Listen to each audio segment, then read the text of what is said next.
Assalamu alaikum muhterem milletteşlerimiz. Siz Tatarlar tapşırığını qarıysınız. 23 fevral Rossiyada vatanını saqlavçılar günü olarak belgilab o'tildi. Әлеге бәйрәм уңайыннан хәрби хезмәттә булган барлык милләттәшләребезне котлыйбыз, исәнлек, саулык, сәламәтлек телибез. Бүгенге чыгарылышта Ватанны саклаучылар көнен Әтнә районы Мәңгәр авылында да бәйрәм иттеләр. Менә шулай бизәлгән ат белән йөрү әлеге бәйрәмнең күрке иң кульминацион өлеше һәм ул бөтен урам буйлап барасың һәм бөтен кунакларны бәйрәмгә чакыру белән тамамлана. Ширик Касыр ул илчикләрен саклый, запастагы подполковник Марат Хөснетдинов. Думаешь, неужто вся жизнь вот так пройдет? Разве это служба? А жизнь-то проходит. А жизнь ты не видишь только вот с полигона на полигон, маршами, машины, обучение. Кемерово өлкәсе Кышлау авылыннан Зөфәр Килмөхәммәтов. 12 яшьта мин менә йөреттем Т-34 знаменитый менә бу танк. Вот. Шуннан, наверное, биреле минем күңелгә керде. Торырга военным, наверное. Илмир Закиров Әгерҗедә үз эшен җәелдереп җибәргән. Техникалар минем бөтен әйбер җитә. Шуңа фермерлар килеп, менә шулай курыкмашы эшләүчеләр булса, менә шулай исән калдырабыз бөтен авылларны. Тапшыруыбыз ахырында тарихи ватан сәхифәсе. Ватанны саклаучылар көне уңайыннан Әтнә районының Мәңгәр авылында урам җыены узды. Авылның тарихына багышланган күргәзмә эшләде, Афган сугышында катнашучылар җыены узды, иң җитезләр чаңгы ярышында катнашты. Тулырак Айзат Шаймерданов репортажында.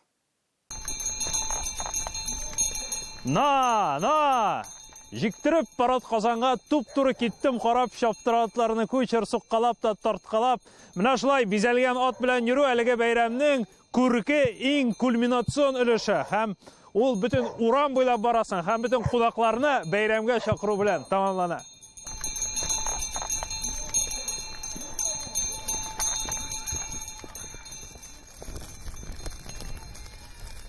Күн буранлап торуына карамастан, халык мәдәният йорты янына җыелды. Монда 1 минутка да тынып торырга вакыт юк. Малайлар тагын барана атка утырып йөришен. Мәңгәр халкы өчен күңелдән чаңгыда күмәк йөрү уенында катнаша. Нормально. Авыр булдымы? Нәрсә сәвар? Җылды, тайды.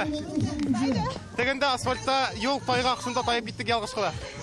А булай әйбәт, яхшы. Монда яхшы йөрү өчен нәрсә эшләргә кирәк? Монда сплоченность команда белән эш итәргә кирәк. Җиңүче әле табылмады. Исәп 1-1. Исәп 1-1 булды име? Нормально. Дөресме? Дөрес. Конечно, аны баштан сайтып башларга кирәк. Аннары ахырына хәтле көч күрер. Әле тагын катнашасыз ярышта. Әле башка ярышларда катнашырга җыенасыз. Бездә команда бар инде. Бездә менә чакыралар, давай чакыралар. Давай. Ай, Аллаһым, грозлар бар аркада. Урам бәйрәмнәрендә аеруча яшьләр һәм бала чагалар күп. Әнә бар җыгызны, операторны харап итегез тагы. Сез кайда, мәктәптә укыйсызмы, бакчадамы? Мәктәптә. Бакчада? Мәктәптә. Рәхәтме мәктәптә? Үй эшләре бирәләр, рәхәт түгел бит инде укырга. Рәхәт. Нәрсә яратасың ди дәрес? Математика изобретенесендә. Математика яратасың? Үскәч кем буласыз, кызлар? Мен булам доктор. Доктор? Да. Кимичи буласың?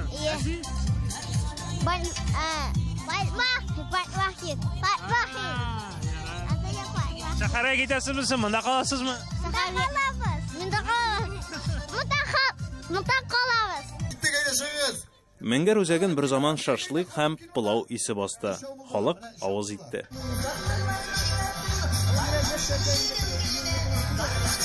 Яшьләргә өмет бирә, яшьләргә көч бирә. Яшьләрдә сәламәтләнлек үрнәге булып тора. Шушындый бәйрәмнәр оештырган хуҗалыкка рәхмәт. Бүлекләр бирүдә ашату да бушлай моны күмә хуҗалык тәэмин иткән. Бәйрәмне исә мәдәният йорты һәм халык театры оештырган.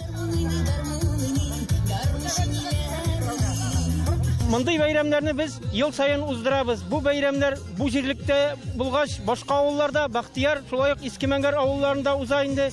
Инде без хәзер яшерен батырын түгел, яшьләр күбрәк интернет артында утыралар.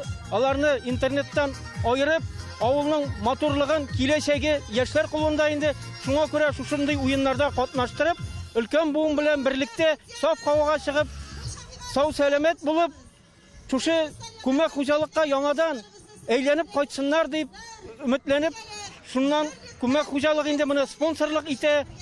Яшерен түгел, хәзер инде авылыбызда яшьләр сирәк, өлкән буынны алыштырдай яшь буын кирәк. Алар белемнәрен ныгытып, туган төбәкләренә кайтып, безгә алыштырдай яшь буын булып калсын өчен оештырыла бу бәйрәмнәр. Бүген Мәңгәр авылында 700-дән артык кеше яши, мәктәптә 75 бала белем ала. 23 февраль бәйрәме Мәңгәр авылының башка урыннарында да билгеләп үтелде. Мәктәптә иң яхшы чаңгы шуучыны билгеләделәр. Икенче урында Зиганшин Рани. Чаңгы ярышы 2000 елдан бирле оештырыла. Афганстанда һәлак булган Илдар Сафиуллинга багышлыйлар. Һәммәнең максаты шушы балаларга чаңгы спортының пропагандалау, сәламәт яшәү рәвешен тагын да балаларда арттыру өчен шул максат белән ел сайын диярлек шушы мәктәп базасында үткәрелеп килә.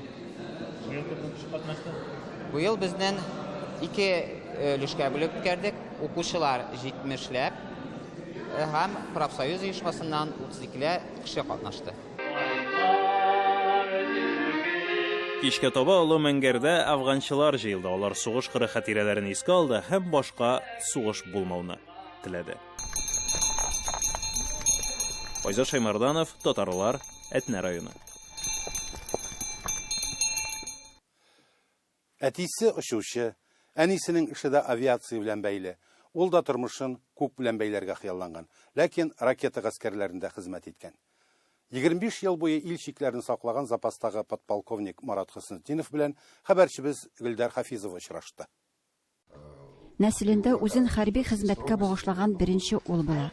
Аның мондай һөнәр сайлавы әтисе тарафыннан хупланган, әнисе дә каршы килмәгән. Она обрадовалась, что я нашел себя. Бабай, конечно, очень ругал, говорит, отдали государству моего любимого внука. Чиләбе югары хәрби автомобиль команда училищесын уңышлы тәмамлаганнан соң Марат Хөснетдиновны Германияга җибәрәләр. Ә анда 21 яшьлек лейтенантны автомобиль хезмәте башлык итеп билгелиләр һәм 150 хәрби техниканы аның җаваплыгына тапшыралар. Моннан тыш, бер үк вакытта анда першинг ракеталарын урнаштыру, полигоннар төзү эшләре, хәрби дәресләр дә алып барырга туры килде дип искә ала Марат Зиннәтулла улы Германиядә хезмәт иткән елларын. Первый год службы я как-то проанализировал, вот чистый выходной, когда меня не трогали, 2 дня. 2 дня. А так все время работа. Работы было много, иногда упираешься в стенку и думаешь, неужто вся жизнь вот так пройдет, разве это служба, а жизнь-то проходит. А жизнь ты не видишь только вот с полигона на полигон, маршами, машины, обучение. Вот. Но вот уже прошло столько времени, и, наверное, самое приятное это тоже воспоминания там. Может быть, потому что молодые были. Пришлось тянуть, и работали, и палатки. Ну, за 3 года я, наверное, полгода точно в палатках прожил. На полигонах, на учениях, на стройках. Нәкъ шушы вакыт бер-беребез алдында намуслылык һәм җаваплылык тәрбияләүдә иң мөһим чор булды ди подполковник. Сама офицерская среда требовала больше от тебя, чем твои командиры. Чистоту отношений к долгу, к чести. Германиядә 3 ел хезмәт иткәннән соң, тәҗрибәле офицер сыйфатында аны коры җир гаскәрләренә ракетчиклар әзерләү өчен хәрби уку бүлегенә җибәрәләр. Приказ есть приказ. Собрался и поехал. Тут попал уже в закрытую сферу, ракетные войска, стратегического назначения. Город Котовск Одесской области, большой учебный центр, военная школа младших специалистов.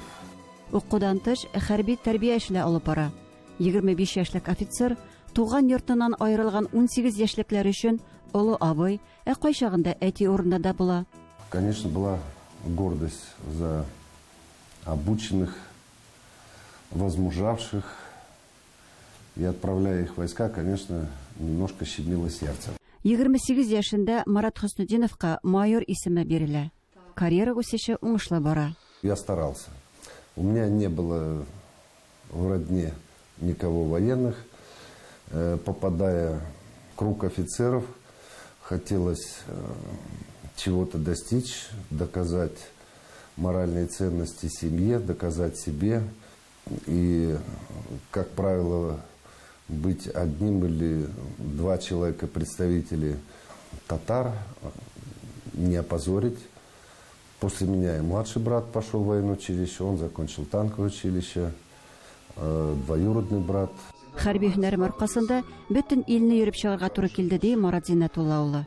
Казанга барган командировкаларның берсендә ул үз язмышын очрата. Я привез на одного призывника больше из Казани. Вот уже 36 лет живу с казанской девушкой. Хөснетдиновлар хәрби хезмәт урынында нигезләнү планнарын төзиләр. 90-нчы еллар җитә. Советлар Союзы таркалгач, тәҗрибәле офицерны Одесса өлкәсендә калуын сорыйлар. Марат Хөснетдинов Магнитогорскта урнашкан хәрби частька күчә. 2000 елга кадәр биредә хезмәтен дәвам итеп, подполковник исемендә отставкага чыга. Армиядә хезмәт итү һәр ир атның намус эше, ди 23 ел уңышлы хезмәт иткән Марат Зиннәтулла улы. Проходит большой процесс воспитания.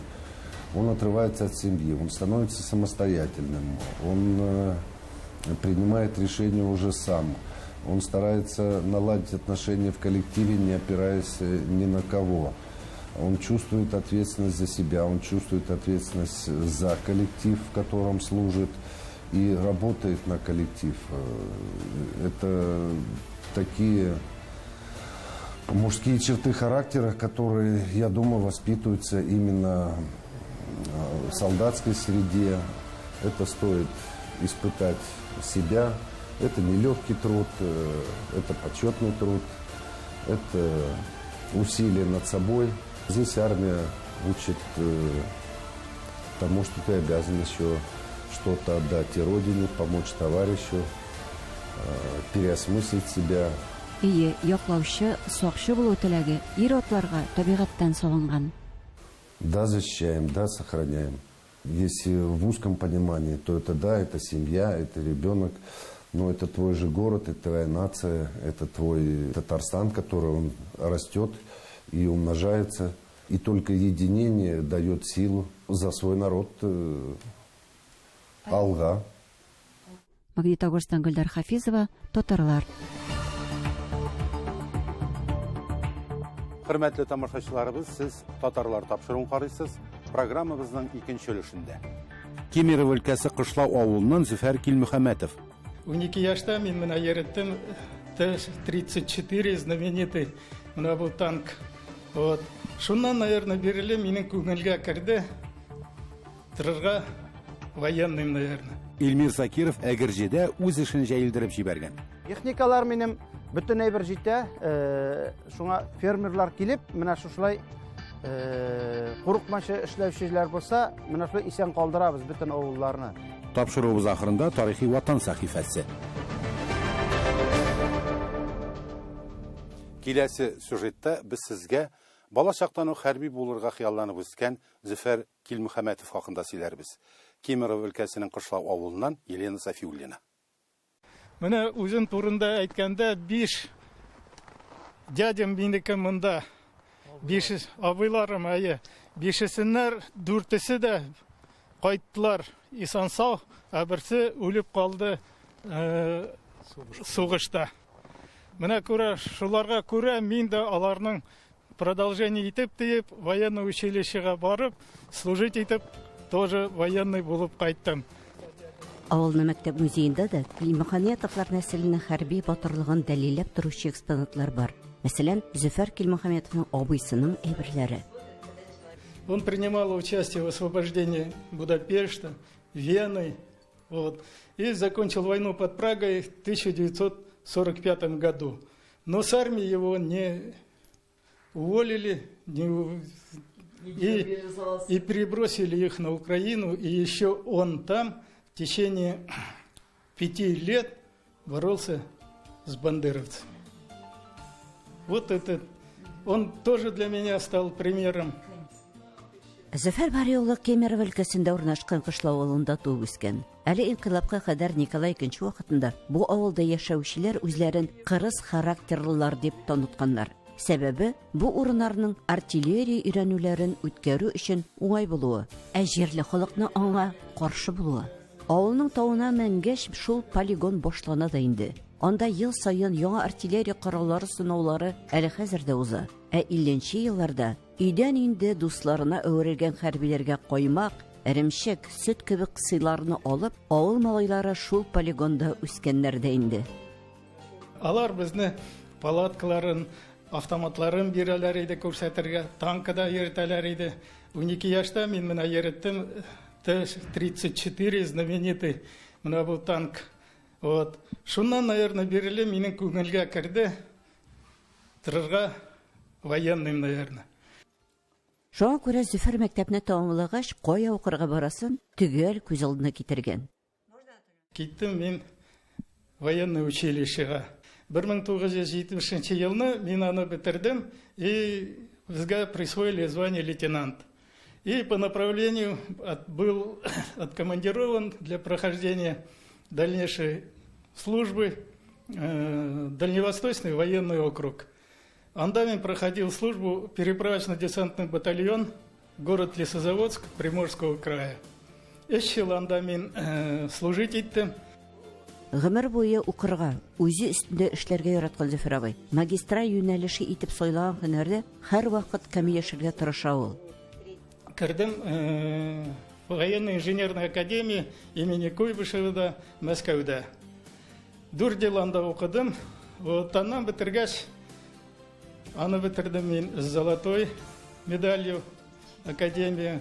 И, кстати, военное училище тоже с отличием закончил. Польшада 5 ел, Байкал орты хәрби округында 16 ел, кая гына хезмәт итми ул. Курсанттан полковникка кадәр юл узып, 33 календар ел хезмәт итеп, туган авылына кайта ул. Чөнки хәрби юл белән китәр алдыннан әтисе аңа бер шарт куйган.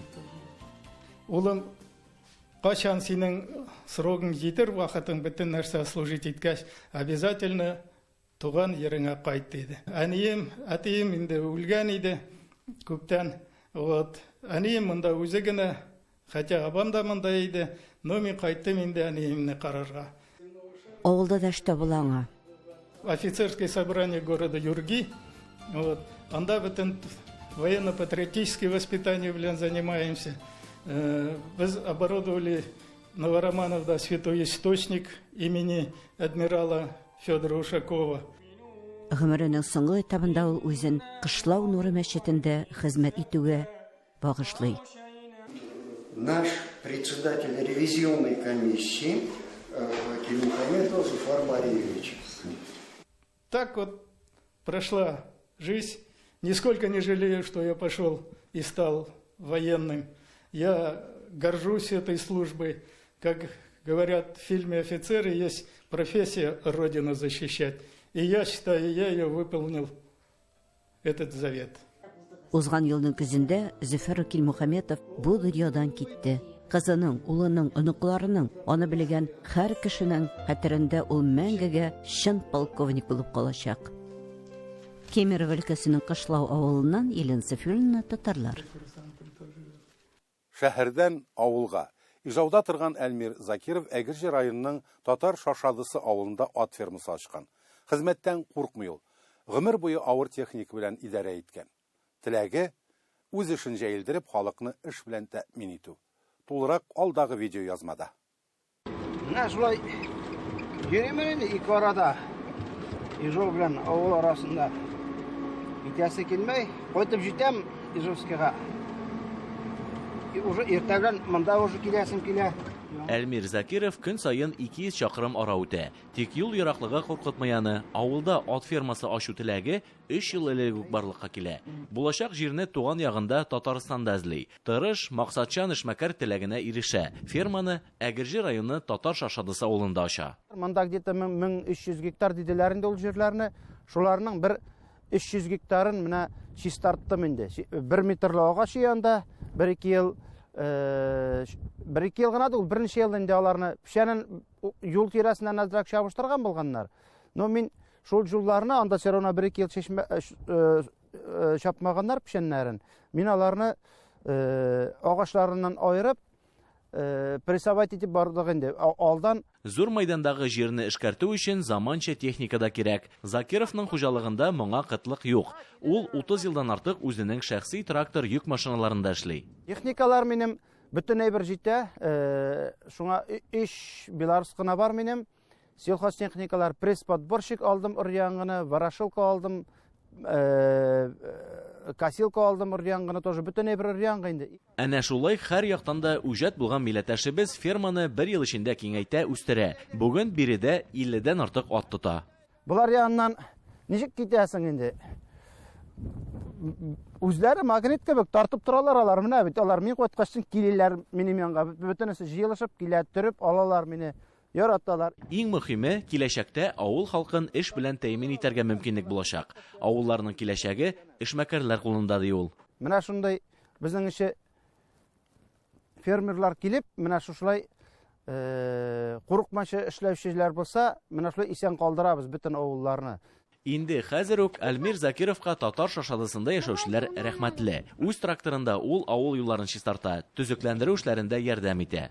Худай ярдәм итсен аңа. Менә су башларында киләтәм дигәндә ул нигә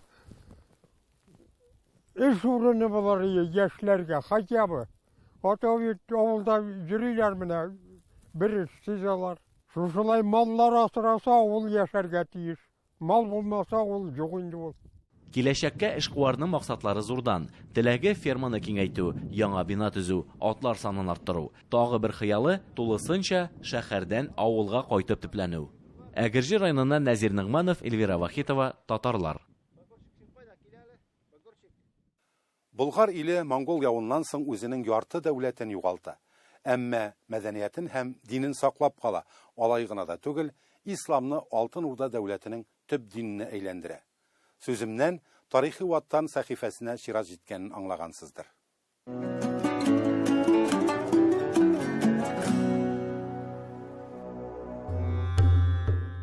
1236-37 елларда Идел Болгарстаны монгол явыннан җимерелә. Монгол явында болгарларның күп шәһәрләре туздырыла. Биләр, Суар, Жүкәтау, Кирнәк, Ибрахим һәм башка шәһәрләр зур зыян күрә. Шулай да ул күпмедер күләмдә мөстәкыйльлек саклап, Алтын Урда дәүләтенә кушыла. 14нче гасырда Алтын Урда дәүләтендә күп санлы шәһәрләр барлыкка килә. Аларның үсүе белән исламлашу да тыгыз бәйләнештә. Урда ислам дөньясының аерылгысыз бер төбәгенә әверелә. Сарай мәркәзендәге хан сараеның иң ишенә алтыннан яңа чыккан ой куела. Нәкъ шушы елларда Жүши олысында ислам мәдәнияте, мәгарифе үсеш ала. Мәктәп, мәдрәсәләр җыелмасы булдырыла. Мәгърифәт мәчет кулында була, уку-укыту дини тәртиптә, дин әһелләре хакимнәр рәтендә йөри.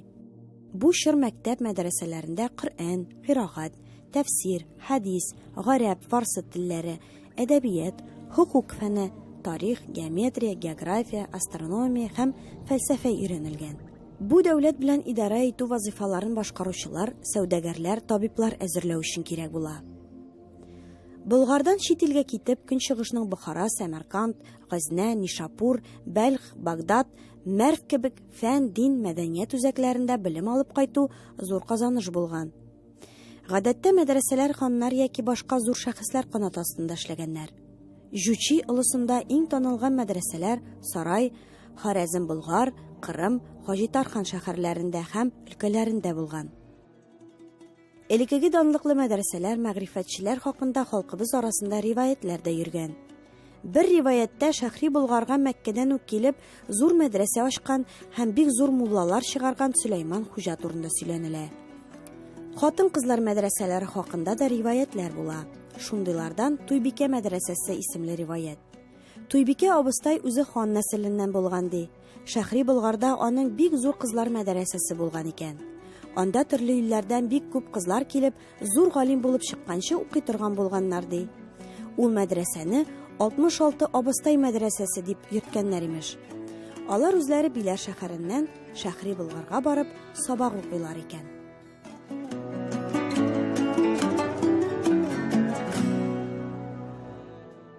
Бүгенге менә шулар мөхтәрәм милләттәшләребез. Илчикләребез нык, күгебез аяз булсын. Һәммәгезгә исәнлек, саулык теләп, сау булашабыз.